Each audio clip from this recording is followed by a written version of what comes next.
Hi hello guys, earn മാർക്സിന്റെ ഏറ്റവും പുതിയ വീഡിയോയിലേക്ക് എല്ലാവർക്കും സ്വാഗതം. ഇക്വലന്റ് അതുപോലെ തന്നെ എലിജിബിലിറ്റി, ഇക്വലൻസി അതുപോലെ തന്നെ എലിജിബിലിറ്റി, NIOSൽ നമ്മൾ കേട്ടുവരുന്ന രണ്ട് വാക്കുകളാണത്. ഇക്വലന്റ് ആണോ NIOS, അതുപോലെ തന്നെ എലിജിബിൾ ആണോ ഈ NIOS പഠിച്ച ഒരു വിദ്യാർത്ഥി എന്നുള്ള ചോദ്യങ്ങളുടെ മുന്നിൽ NIOSകാർ എപ്പോഴും ഒന്ന് കുഴങ്ങി പോകാറുണ്ട് അല്ലേ, മറുപടി ഇല്ലാതെ. ഇനി നിങ്ങൾ മറുപടി ഇല്ലാതെ കുഴങ്ങില്ല. NIOS ഇക്വലന്റ് ആണ് എന്ന് നിങ്ങൾക്ക് തെളിയിക്കാൻ പറ്റും, എലിജിബിൾ ആണെന്ന് നിങ്ങൾക്ക് തെളിയിക്കാൻ പറ്റും. തെളിയിക്കാതിരിക്കാൻ ഒരു ബുദ്ധിമുട്ടുമില്ല. പക്ഷെ നമ്മളോട് ചില ഫർദർ സ്റ്റഡീസിലേക്കൊക്കെ പോകുമ്പോൾ ഇക്വലൻസി സർട്ടിഫിക്കറ്റ് കൊണ്ടുപോവാ, എലിജിബിലിറ്റി സർട്ടിഫിക്കറ്റ് കൊണ്ടുപോകാ എന്നൊക്കെ പറയുമ്പോൾ നമ്മളിങ്ങനെ ആകെ പകച്ചു നിൽക്കാറുണ്ട്. എന്താണിത് എന്നുള്ളൊരു ചോദ്യം ഉണ്ട് അല്ലേ. ഇനി ആ ചോദ്യത്തിന് മുമ്പിൽ നിങ്ങൾ പകച്ചു നിൽക്കില്ല എന്നുള്ള 100% ഉറപ്പോടെ നമുക്ക് ഇന്നത്തെ വീഡിയോയിലേക്ക് കടക്കാം. അതിനു മുമ്പ് നിങ്ങൾ ഈ ഒരു ചാനൽ ആദ്യമായിട്ടാണ് കാണുന്നതെങ്കിൽ നിങ്ങളിത് സബ്സ്ക്രൈബ് ചെയ്തിടുക. അതുപോലെ തന്നെ തൊട്ടടുത്തുള്ള ബെല്ലൈക്കണും കൂടി ഇനേബിൾ ചെയ്തിടുക. NIOSുമായി ബന്ധപ്പെട്ടിട്ടുള്ള ഇത്തരം ഏറ്റവും ഇൻഫോർമേറ്റീവ് ആയിട്ടുള്ള വീഡിയോസ് എത്രയും പെട്ടെന്ന് നിങ്ങളിലേക്ക് എത്തിക്കാൻ വേണ്ടിയിട്ടാണിത്. അപ്പോൾ ഇന്നത്തെ വീഡിയോയിലേക്ക് കിടക്കാം. ആദ്യത്തെ ചോദ്യത്തിൽ നിന്ന് തന്നെ തുടങ്ങാം അല്ലേ. NIOS ഇക്വലന്റ് ആവുന്നത് എങ്ങനെയാണ് നമുക്ക് ആ ഒരു ഇക്വലൻസി സർട്ടിഫിക്കറ്റ് കിട്ടുക?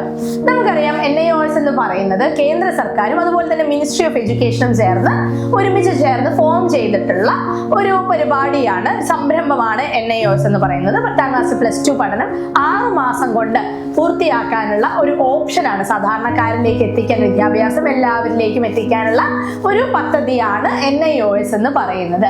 അപ്പം NIOS നമ്മളിപ്പോൾ കേരളത്തിൽ പഠിക്കുന്ന വിദ്യാർത്ഥികളാണ് അല്ലേ. അപ്പം NIOS കഴിഞ്ഞ ഒരാളുടെ സർട്ടിഫിക്കറ്റ് കേരള സ്റ്റേറ്റ് ബോർഡിന്റെ സിലബസുമായിട്ട് അല്ലെങ്കിൽ കേരള സ്റ്റേറ്റ് ബോർഡിന്റെ സർട്ടിഫിക്കറ്റുമായിട്ടാണ് നമ്മൾ ഇക്വലന്റ് ആണോ നോക്കുക.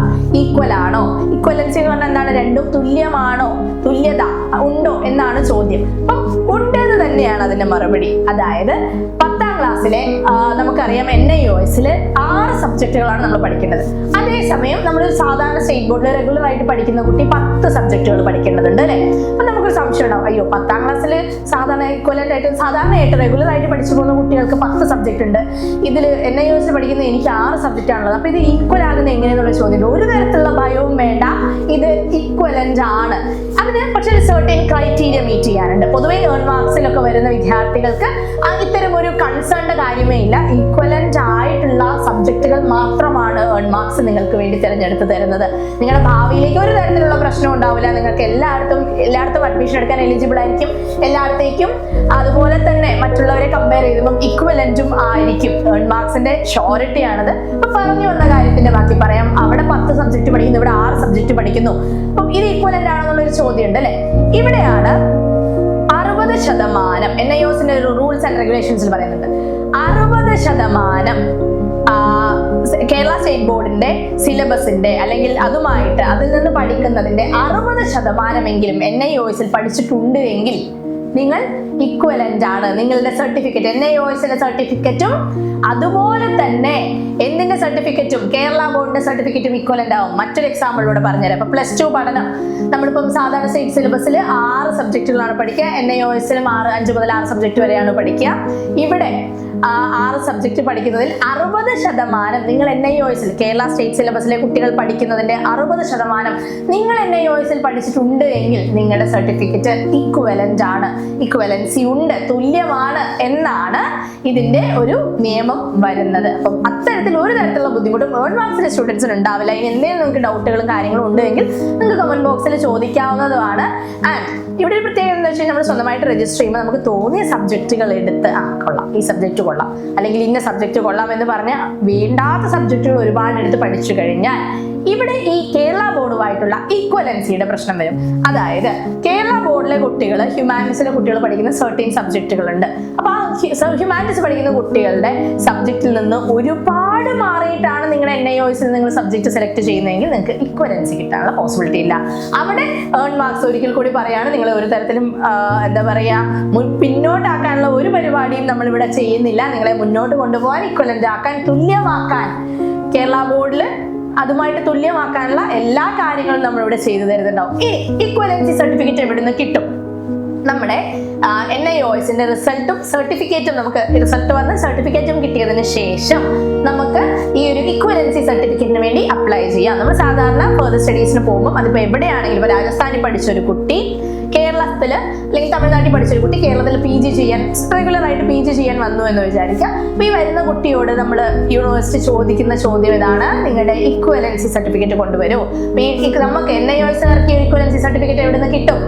നമുക്ക് ഇത് റിസൾട്ടും അതുപോലെ തന്നെ സർട്ടിഫിക്കറ്റ് കിട്ടിയതിന് ശേഷം ഇതിനെ അപ്ലൈ ചെയ്ത് എടുക്കാവുന്നതാണ്. ഇതിന്റെ ഫർദർ ഡീറ്റെയിൽസും കാര്യങ്ങളൊക്കെ നമ്മൾ മറ്റൊരു വീഡിയോയിൽ പറയുന്നുണ്ടാവും.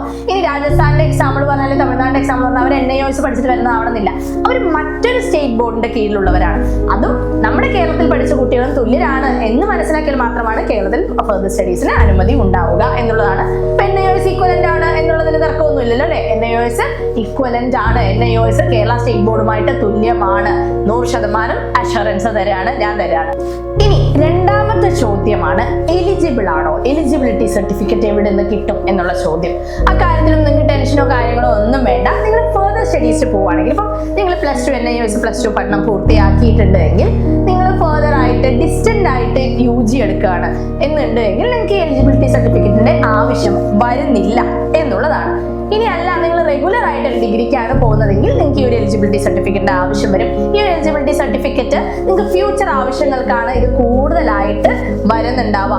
അതായത് നിങ്ങൾ NIOS +2 പഠനത്തിന് ശേഷം കാലിക്കറ്റ് യൂണിവേഴ്സിറ്റിയിൽ ഡിഗ്രി എടുക്കാൻ പോവുകയാണെന്ന് വിചാരിക്കുക. കാലിക്കറ്റ് യൂണിവേഴ്സിറ്റി ചോദിക്കും നിങ്ങളുടെ എലിജിബിലിറ്റി സർട്ടിഫിക്കറ്റ് എവിടെ? അപ്പൊ നമ്മൾ വിചാരിക്കും ഇത് NIOS തരേണ്ട ഒന്നാണ്. അല്ല, ഇത് കാലിക്കറ്റ് യൂണിവേഴ്സിറ്റിയുടെ തന്നെ സൈറ്റിൽ നമ്മൾ നമ്മുടെ NIOSന്റെ +2 പാസ്സായിട്ടുള്ള കാര്യങ്ങളും ഡീറ്റെയിൽസും ഒക്കെ അപ്ലോഡ് ചെയ്യുന്നതിൽ നിന്ന് ലഭിക്കുന്ന, ഓക്കെ, അവരത് വാലുവേറ്റ് ചെയ്ത് ഓക്കെ ഈ കുട്ടി എലിജിബിൾ ആണ്, ഫർദർ സ്റ്റഡീസിന് എലിജിബിൾ ആണ് എന്നുള്ള സർട്ടിഫിക്കറ്റ് കാലിക്കറ്റ് സർവകലാശാലയുടെ എക്സാമ്പിൾ ആണ് പറയുന്നത് കേട്ടോ. കാലിക്കറ്റ് സർവകലാശാല എന്നുള്ളത് കാലിക്കറ്റ് യൂണിവേഴ്സിറ്റിയുടെ കയ്യിൽ നിന്ന് നമുക്ക് അവർ എലിജിബിലിറ്റി സർട്ടിഫിക്കറ്റ് അവിടെ നിന്നാണ് കിട്ടുന്നത്. നമ്മുടെ ഫ്യൂച്ചർ ഇൻസ്റ്റിറ്റ്യൂഷനിൽ നിന്നാണ്, യൂണിവേഴ്സിറ്റിയിൽ നിന്നാണ് ആ ഒരു സർട്ടിഫിക്കറ്റ്, എലിജിബിലിറ്റി സർട്ടിഫിക്കറ്റ് നമുക്ക് കിട്ടുന്നുണ്ടാവുക. ആ എലിജിബിലിറ്റി സർട്ടിഫിക്കറ്റ് നമുക്ക് റിസീവ് ചെയ്ത് കഴിഞ്ഞാൽ നമുക്ക് എന്ത് ചെയ്യാം?